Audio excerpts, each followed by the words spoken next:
KKL1 adalah sebuah perjalanan yang menggambarkan awal dari petualangan tak terlupakan.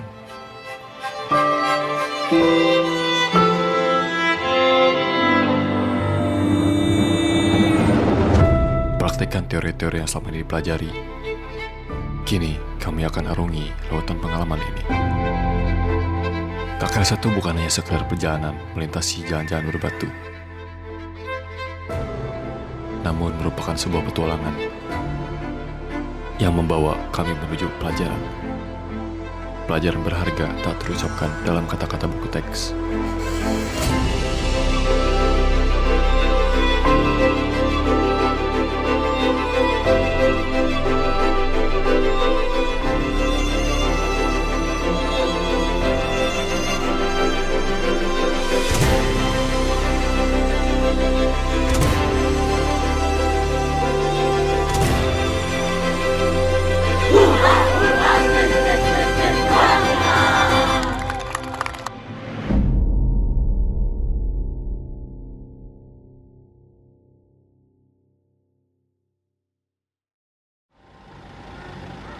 Pukul 4 dini hari, suasana parkir Masjid Al-Furqon masih dipenuhi kegelapan.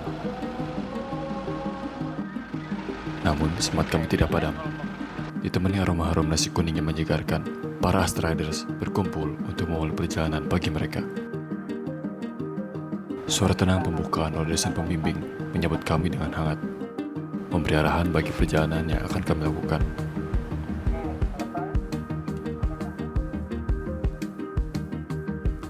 Kegiatan KKL kami diselenggarakan di Kabupaten Subang, yang dimulai dengan serangkaian kegiatan eksplorasi di hari pertama. Destinasi pertama kami adalah Tangkuban Perahu, diikuti oleh Kebun Teater, Situ Nagrog, Pesawahan Pagaden, dan yang terakhir adalah saluran irigasi Binong. Sesampainya kami di Tangkuban Perahu, kami menghadapi sedikit kendala. Oke guys, di sini kita lagi berada di Tangkuban Perahu. Kita lagi memiliki kendala, padahal kita udah buat perizinan untuk bisa masuk lebih dahulu di Tangkuban Perahu. Karena di Tangkuban Perahu sebenarnya buka tuh jam 8.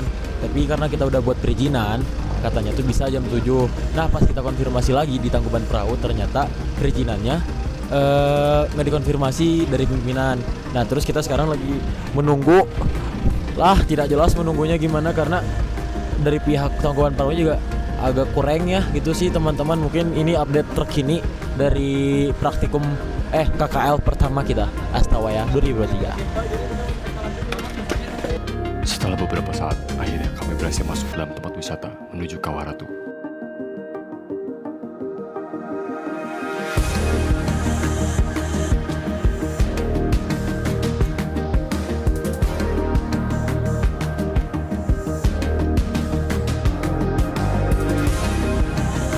Terletak 20 km dari arah utara Bandung, Gunung Tangkuban Perahu mempunyai ketinggian setinggi 2084 meter dengan bentuk stratovolcano dengan pusat erupsi yang berpindah dari timur ke barat.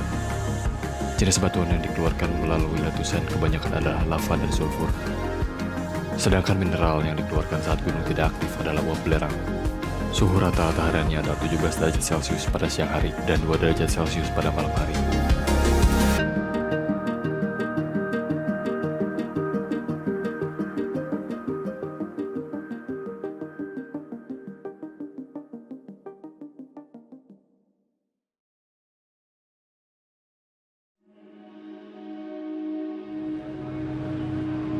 Tak jauh dari Tangkuban Perahu, sekitar 3 km, kegiatan eksplor kami berlanjut ke salah satu kebun teh yang berada di Kecamatan Ciater. Di sana, kami melakukan penelitian terhadap horizon tanah.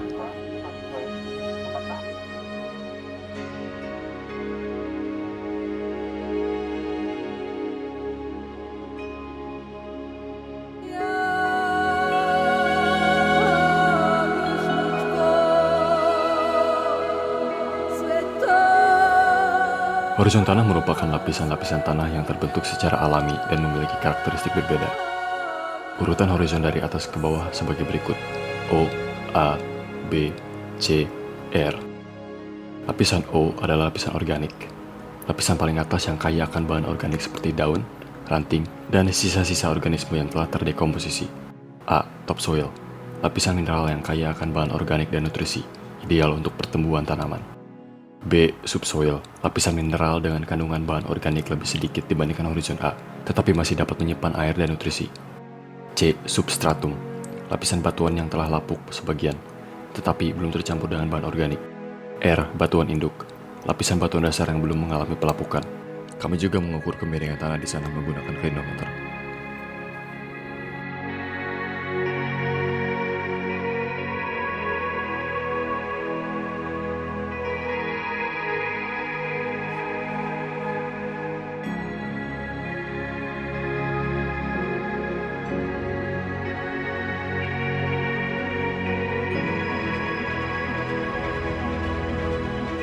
Di situ Nagrog, kami melakukan pengukuran arus air di salah satu aliran dengan menggunakan alat yang dikenal sebagai current meter.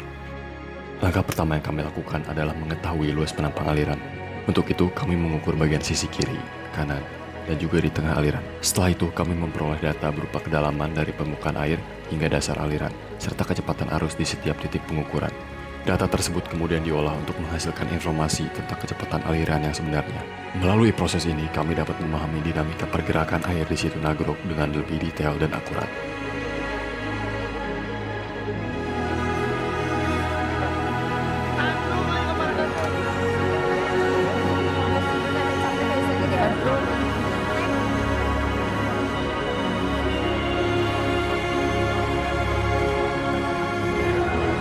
Berlanjut ke hamparan luas sawah yang terletak di Kecamatan Bagaden, Kabupaten Subang, Jawa Barat. Sawah ini terkenal dengan keasriannya dan menjadi sumber penghidupan bagi banyak masyarakat sekitar. Irigasi sawah Bagaden merupakan kawasan yang dialiri oleh wilayah situ Nagrog. Hal ini menjadi salah satu keunikan yang dimana jika nanti kekeringan melanda, maka cadangan air untuk pengaliran akan tetap berjalan.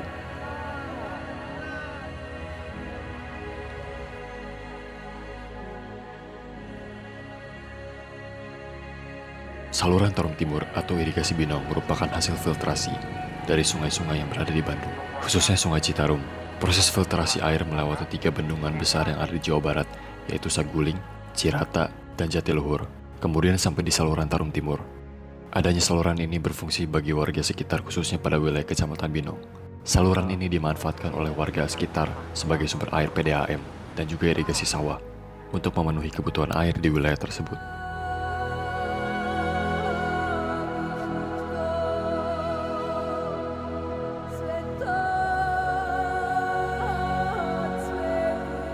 Kami pun tiba di penginapan dan selesai sudah kegiatan eksplor hari pertama ini.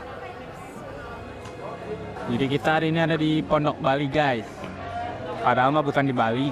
Ya, jadi di sini cuma namanya aja Pondok Bali. Terus untuk suasananya sendiri emang panas sih, kayak di Garut aja gimana gitu kan. Kebetulan juga di sini dekat banget sama pantai. Gitu ada hari. Ya panas banget, guys.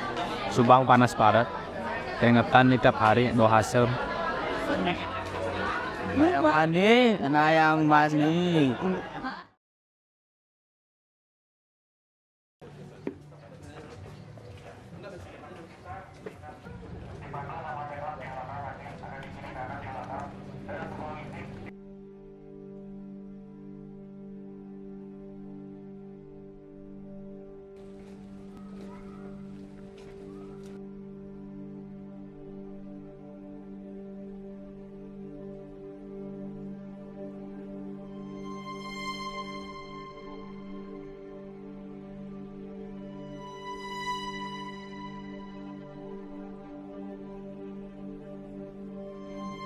Pantai Pondok Bali merupakan salah satu destinasi wisata yang ada di daerah utara Jawa Barat yang dulunya memiliki garis pantai yang luas.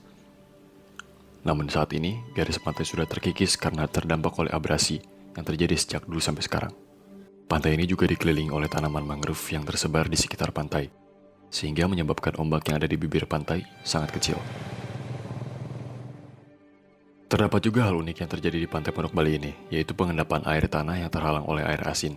Karena kan air laut sudah mengintrusi air permukaan, sehingga posisi air tanah berada di kedalaman 144 meter di bawah permukaan tanah. Kami juga mewawancarai salah seorang nelayan dan pelaku UMKM yang ada di Pantai Pondok Bali. Nama saya Sahroni, penduduk Desa Mayangan, berdomisili di Dusun Pondok Bali. Nah, selama dari tahun 2004 selama saya di sini itu pencarian saya itu kan pergi aja, cuman jualan saja di sini. Ya. Nah, kalau ini ya terus terang aja, kalau nelayan-nelayan di sini terus terang aja banyak kekurangan gitu ya, masalah penghasilannya itu. Jadi gimana caranya gitu, supaya nelayan-nelayan itu hasilnya menambah gitu. Ya, jadi di kelautan ini harus bagaimana itu. Kalau menjadi nelayannya gitu. kebanyakan nelayan-nelayan di sini pendapat masalah ikan ini ya. Nah, ikannya itu kebanyakan ikan yang kecil-kecil itu. Jarang ikan-ikan yang besar. Yaitu model ini aja kerapu modelnya ini kan. Model kakap tuh yang kecil-kecil tapi nggak ada yang ikan-ikan yang besar. Jadi ikan-ikan yang kecil seluruhannya tuh. Jadi penghasilan tuh kurang gitulah. Masalah harga kan kurang itu. Kalau nelayan pendapatan nelayan ikan-ikan di sini tuh dikirimnya tuh nggak ada lagi. Cuman jadi dilelang di stok tuh ya di KUD tuh, dilelang itu, dibawanya ke Jakarta gitu. Kebanyakan tuh ke Jakarta, dikirim ke Jakarta gitu penghasilannya itu. Masalah aktivitas kita gitu di sini ya. Kita ke Indonesia itu cuma berdagang aja di sini. Ya. Dari tahun 2004 juga saya udah berdagang begini. Jadi gimana ya? Alhamdulillah dari 2004 sampai sekarang ini kita masih bisa makan-makan di sini gitu, bisa juga di sini. Lalu perekonomian kita di sini, ya namanya juga di tempat ini ya, tempat wisata ya. Jadi kadang-kadang tuh banyak tamu-tamu gitu, banyak kawan-kawan yang datang di sini itu untuk mengunjungi warung-warung kita di sini gitu. Ya banyak kawan-kawan gitulah, kawan-kawan dari luar itu ya.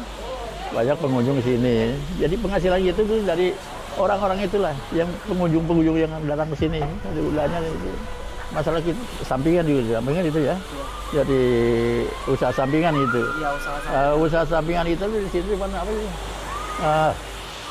Cuman ini memberikan jasa sama orang-orang sama pengunjung di sini itu ampar-ampar sama apa itu sampingan gitu tuh. Mulai lagi tempat-tempat gini nih ya, ini kan tempat kita nih. Kita amparin tikar tuh. Jadi kita memberikan jasa sama orang-orang itu, dan dia itu memberikan imbalan sama kita gitu. Nah itulah hasil penghasilan kita tuh.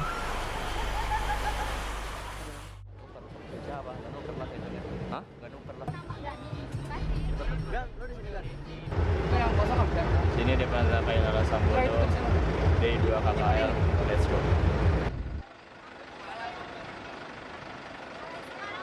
Sesampainya di pantai Patimban, kami disambut oleh cuaca terik yang menyengat kulit.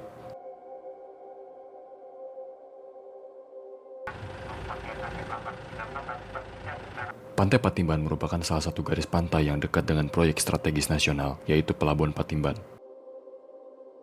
Dengan adanya proyek pelabuhan, menjadikan Pantai Patimban ini memiliki air yang keruh di sekitar area pantai, yang menyebabkan Pantai Patimban ini yang dulunya menjadi destinasi wisata, kini berubah menjadi kawasan proyek Pelabuhan Patimban.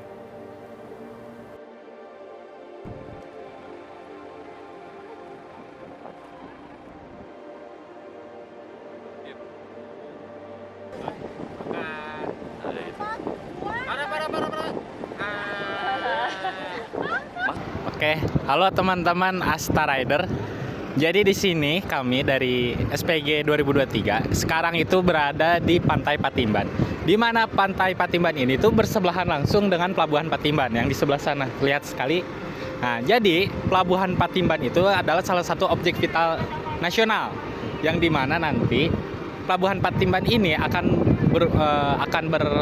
berkembang menjadi pelabuhan berkelas internasional. Nah, kali ini nanti beberapa teman dari Asta Rider nanti itu akan mengunjungi Pelabuhan Patimban di mana mereka akan belajar mengenai perkembangan Pelabuhan Patimban. Kenapa dibangun pelabuhan di daerah Patimban ini, di daerah Subang Utara ini. Udah, terima kasih. Kami mendapatkan izin masuk ke Pelabuhan Patimban, namun sayangnya hanya 35 orang yang diperbolehkan masuk.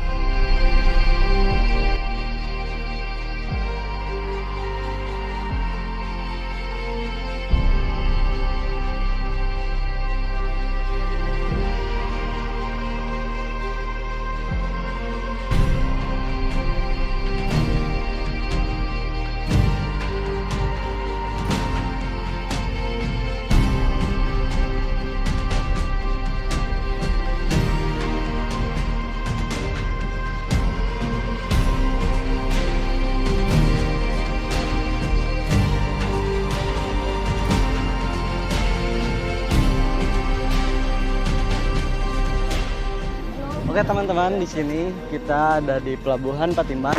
Kali ini kita diberikan kesempatan untuk berkeliling di Pelabuhan Patimban.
Oke, ya alhamdulillahirobbil alamin, kita sudah sampai di Desa Cibesi dengan keadaan aman, selamat, lancar dan barokah ya. Semoga kegiatan pada esok hari dan malam hari ini kita diberikan aman, selamat, lancar dan barokah. Amin. Dah gitu aja. Ini lagi absen dulu. Absenin. Info menu dulu, info menu. Alhamdulillah. Selamat makan. Itu kesana. Makan. Ulang, assalamualaikum. Assalamualaikum warahmatullahi wabarakatuh. Mungkin kita kembali lagi pada malam hari ini yang indah, pada hari pertama kita di Desa Cibesi yang insya Allah dimulaikan oleh ini. Sekarang kita akan makan malam dan alhamdulillah makanan sangat nikmat ya. Kita harus mensyukuri apa adanya. Alhamdulillah kita bisa diberi makanan, dan saat ini kita akan mereview makanan yang kita dapat. Yang pertama, kita mendapat nasi bakar yang wangi. Kalau bisa dicium, mungkin kalian bagi yang menonton ini pasti mencium ini sangat akan menambah selera makan kalian. Lalu yang kedua ada sambal homemade buatan asli warga Cibesi. Dijamin enak. Ada tahu goreng, tempe goreng, dan tentunya itu main utama kita adalah ayam potong suwir. Oke, langsung aja kita.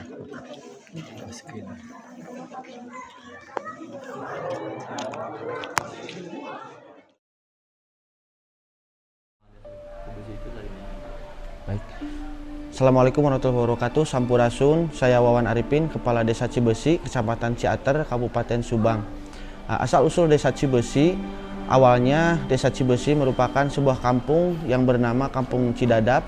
Nah, setelah masyarakat bertambah banyak, dibentuklah sebuah desa yang bernama Desa Cibesi. Desa Cibesi sendiri berawal dari kata Ci dan besi, yaitu yang berarti kita memiliki banyak sumber mata air, dan besi itu kita memiliki banyak batu-batuan. Jadi Cibesi memiliki filsafat banyak air dan batu. Masalah kami yaitu kami belum bisa mengoptimalkan seluruh potensi yang ada di Desa Cibesi. Dan harapannya ke depan dengan hadirnya para akademisi yang berkunjung ke Desa Cibesi, kami bisa mengoptimalkan potensi kami untuk kemajuan Desa Cibesi. Harapan kami setelah dilakukannya KKL dari mahasiswa UPI jurusan survei pemetaan, kami berharap outputnya nanti ini menjadi tolak ukur kunjungan ke Desa Cibesi makin bertambah, dan UMKM bisa tersentuh langsung oleh pengunjung sehingga meningkatkan ekonomi warga Desa Cibesi.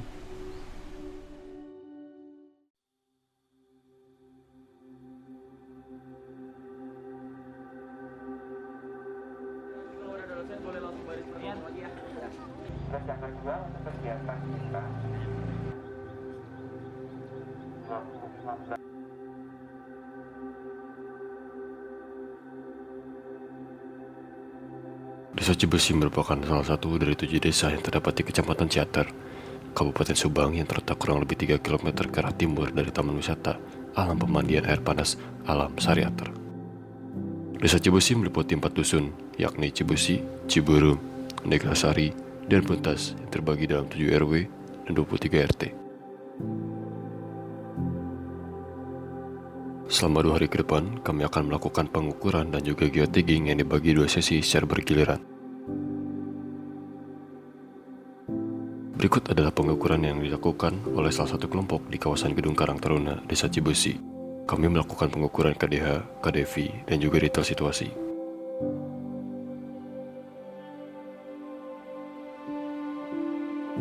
Kita kali ini mencari azimut di 0 derajatnya dulu. Jadi udah siap ngukur si luar biasanya sama sudut biasanya. Tuh, tapi kita ngukur aja satu gitu apa? Mana? Kemana sekarang? Ya bener. Jadi ke sana lurus.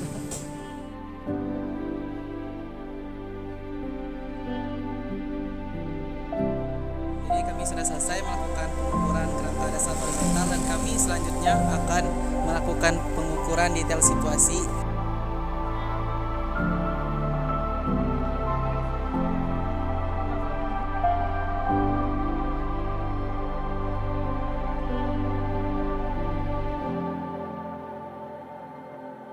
Di hari kedua ini, kami melakukan geotagging. Geotagging merupakan suatu proses penambahan informasi posisi data pada GPS yang berupa informasi latitude, longitude dalam sebuah foto digital. Dengan adanya fitur geotagging ini, kita bisa memperoleh informasi lokasi dari satu informasi yang kita tandai, sehingga orang lain bisa memperoleh informasi lokasi tempat tersebut dengan mudah.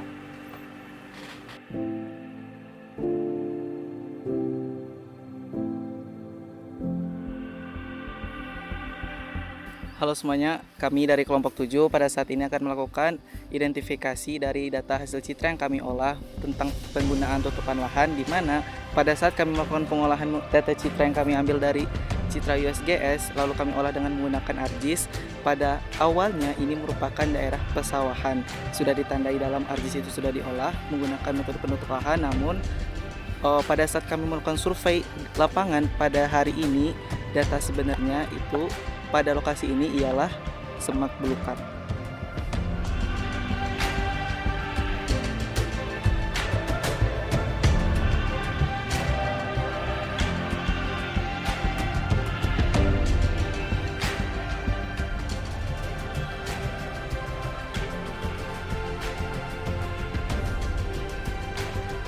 Jadi sekarang ini kami sudah selesai melakukan geotagging dan memvalidasi data PIC atau praktik interpretasi citra yang ada pada daerah yang sudah ditentukan oleh panitia KKL pada kali ini. Nah, meskipun kami tadi sempat mengalami tersesat ya masuk ke dalam semak-semak belukar dan lain sebagainya, itu tuh merupakan suatu pengalaman yang sangat menyenangkan bagi kami semua. Dah, siap. Dari ambang kematian ya gitu ya, sudah dekat deadline. Besok harus jadi literally besok. Malam pun tiba. Setelah makan malam dengan nikmat, kini kami melakukan ekspos terkait apa saja yang sudah kami lakukan selama 2 hari kebelakang ini.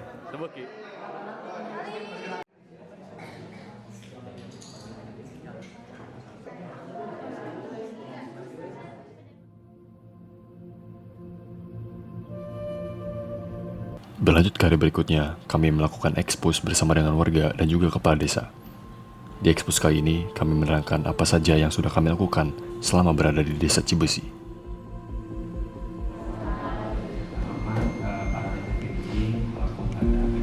Hasil peta selanjutnya yang kita sudah lakukan itu adalah peta tutupan lahan. Perkenalkan, nama saya Setia Dwi Puspita. Di sini saya merupakan ketua divisi acara dalam kegiatan kuliah kerja lapangan 1 ini.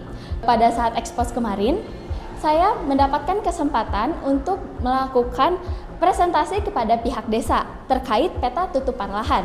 Nah, peta tutupan lahan sendiri berfungsi untuk memberikan informasi tentang distribusi jenis tutupan lahan yang ada pada suatu wilayah.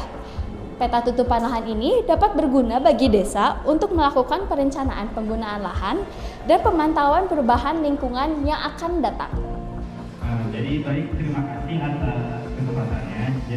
Perkenalkan, nama saya Ahmad Tifari. Saat acara KKL kemarin itu di sana saya bertugas sebagai divisi acara. Jadi di ekspos malam itu penyampaian materi di hari 1 dan 2 yaitu eksplorasi, dan hari ketiga yaitu penyampaian hasil pengukuran KDH KDV dan juga penyampaian geotagging UMKM dan dari mata kuliah PIC Kreatif Interpretasi Citra.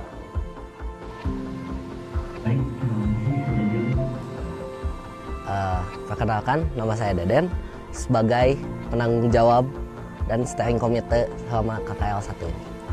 Untuk yang dipresentasikan saat ekspos yaitu KKL Connect. Apa itu KKL Connect? Yaitu sebagai media publikasi dari kuliah kerja lapangan SPG kali ini dengan memanfaatkan web browser dari Google Site yang kebetulan untuk Universitas Pendidikan Indonesia ini diberi keleluasaan dalam mengaksesnya.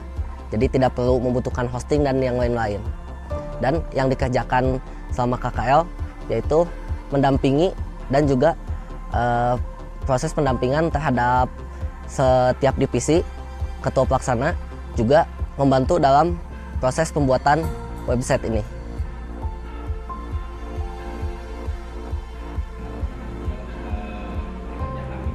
Perkenalkan, nama saya Sazadil Akhya Rezki.